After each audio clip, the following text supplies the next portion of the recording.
Hey guys, welcome back to the DM and Friends. I'm DM Angelo, and this is the Dungeon Master class, video number 4, the one-page dungeon. So the last episode we talked about starting a home base. We created a really quick hamlet, town, whatever you want to call it.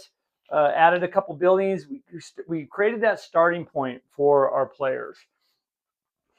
And I talked about in that where the hole in the ground is, right? The hole in the ground. And that's what we're going to talk about in this video.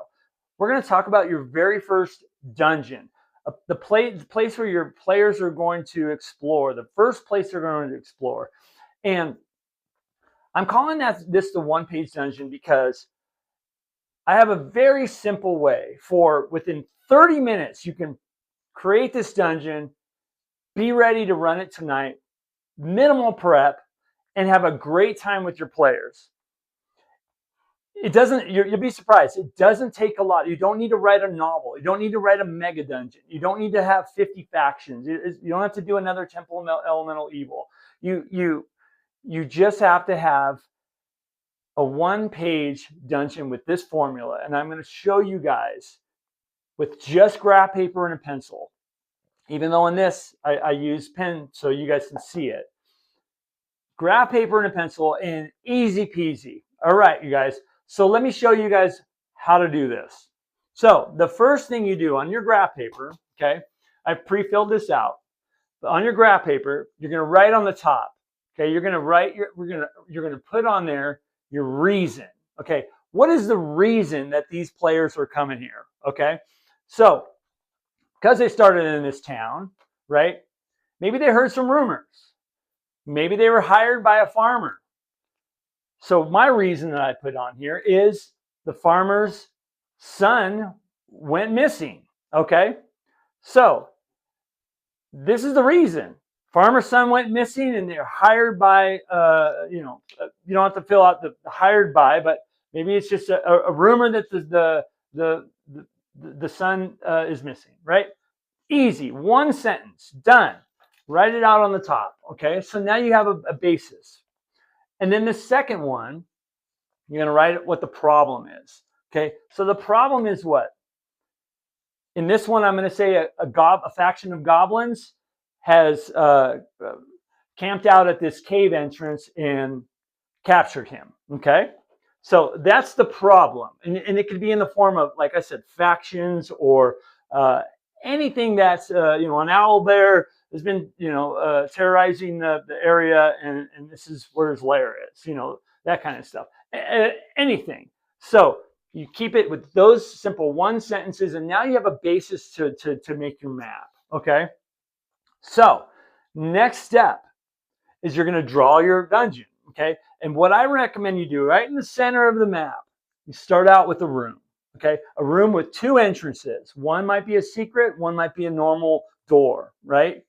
And you build out from there. Start out with 6 rooms. 6 rooms tops. Don't go any more than that for a small one-page dungeon. So in this case, I started out with this main room, and this is where I'm thinking that he would be maybe in a cage or something like that. Okay, so I got 2 entrances here, or exit for the room. And that is a secret door and a normal door. It goes into a hallway. So just start a couple more rooms, like I said, 6 total, and just start interconnecting them with your corridors. Now, one thing about that is don't make single endpoints for your rooms. Make several entrances to them, maybe 2, at the minimum. And because that creates decisions for your players. So if you're just going to make a hallway with a bunch of doors and rooms, there's no decision there, right? So on this particular one, I would state that 6 rooms, 3 secret doors, 2 or 3 traps. That's it. And if you notice on mine, I've talked about the goblins, right? This is a goblin lair that. So there's a cave entrance right here, and they are going to be, this is their lair. And there is notice there's 2 exits to it, right? There is a secret door, which would take the path down this way, or there's a locked door over here. Okay, so starting point, entrances, 2 entrances, and dungeon. Very, very simple, very easy peasy. And if you notice, I had the number 3 on there twice accidentally. But there it is. Boom. There's your 1-page dungeon. Now, one thing that I also recommend too, and I'll put this in here. Maybe this complex has 2 entrances, right? In this case, it does, 2 in the cave. But I would put another one over here just for the heck of it. Maybe there is some type of a passageway to the surface. Okay, maybe a concealed a chimney stack or something like that. So that's also something to consider, right? Make several entrances to this. Now, what's the next thing you want to do? The next thing you want to do is flesh out the rooms. Now, this is where a lot of DMs get kind of crazy, and you get overwhelmed, and you get, oh my God, I got to write, this big long thing for these rooms. No. Simple. Think of everything it's really simple. Okay, so what you do for every room, on the side of the paper over here, is you're going to list out the room numbers. Okay, take a little drink from my monster. So I'm going to start out here. This is the cave entrance, room number 1, cave entrance. And I'm going to have the title of it there. And then I'm going to have 3 bullet points. Okay, 3 bullet points. So what bullet point number 1 is? What do the players see, smell, or hear when they get in there? So this is sensory, all right? So in this particular one, I'm going to write on here, smell of rotten meat, dirty, and that's it. Okay, so that's number 1. That's your sensory for the room. Then number 2 is things. What things are in this room? And so in this particular case, for room here, this is their lair. I'm going to put 8 goblins sharpening their weapons in the far western corner. Okay, in front of the door. Boom. Literally 1 sentence, done. Okay. And then on the 3rd bullet point of every room, I'm going to put a secret. Okay. So, and this is the DM's information. So the secret for this one in particular is there's a secret door in here, which you can see on the map. And one of the goblins has a key to that locked door over here. Okay. That's it. So when the players come into here, I'm going to describe it to them. As soon as you look into the cave entrance, you smell the smell of rotting meat. You see filth all over the floor, and 8 goblins in the corner, in front of a wooden door. What it looks like they're sharpening their weapons. Done. I did that in less than 10 seconds with this information right here. That's it. You don't have to get, if your description of the room is longer than 10 seconds, you're doing too much. You're doing way too much. Notice I didn't even tell them the size of the room. They can ask me that, and then I could tell them. You don't have to, you could say a circular room, or you don't have to give them a 20 by 20 by 10 by 37, and you don't need to tell them that. Let them ask those questions. Okay.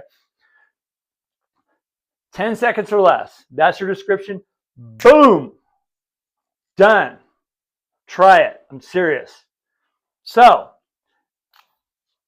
I got my room number 1. Then I would just do it for number 2, number 3, number 4, number 5, number 6. This whole bottom area is I'm just going to put with a bunch of description. Okay. 3 bullet points each. 1 sentence per bullet point. It's an easy formula.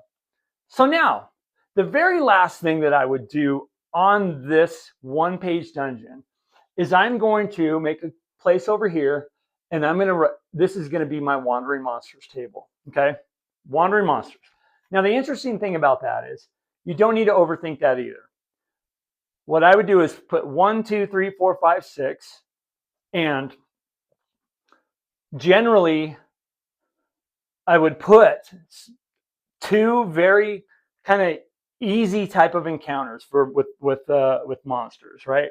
So I would put some rats, maybe some rats, okay, squeaking or something. Maybe the next thing, maybe a centipede, okay, and that's it for that. Then maybe I would look in the rooms that I fleshed out, right, that I put on the bullet points, and maybe I would add 2 of those monsters that are just wandering from room to room, okay? The other thing that I would put in there is maybe 2 sensory effects, right? So dripping water, a scream down the hallway, or eerie sounds, something like that. Once you put that in there, done. And we'll talk about kind of how we're going to do wandering monsters later, as far as how you check them or in that kind of stuff. But generally, a dungeon, what I recommend you do is 1 in 6 every hour, okay, or every turn. It's really up to you. Try it every turn. 1 in 6 chance in every turn. I mean, it's a higher possibility, but do it. I think it's a great formula. So that's really it. It's really that simple. It really, really is that simple. You just need, in summary, you need your reason, your problem on the top. You need your very quick, system of rooms and dungeon. Then you need to put on your side over here what rooms, the descriptions of the rooms in the form of a sensory, the things in it, and the secret. 3 bullet points, 3 sentences. That's it. Do that for all the rooms, and then your wandering monster table on the top. Super simple. This will provide entertainment for your group for a lot longer than you think. So now that you got your starting point, your 1-page dungeon, your mindset, and your tool bag, what's next? Well, I'll tell you what's next. Your players are going to do something crazy, okay? They're going to want to do something that's not in these rule books. What do? Well, in our next video, and that's video 5, which is titled Rulings Over Rules, I'm going to show you guys how easy it is to make a fair, confident, consistent judgment at the table. When, how, where, why, how to do it at the table to just keep your momentum of the game, and you'll be very surprised that, and that's a concept for old school, is rulings over rules. So we're gonna talk about it on the next video. So it should be right here if I get this right, and click over there and let's go to the next lesson. All right, you guys, take care. See you on the next one. Bye-bye.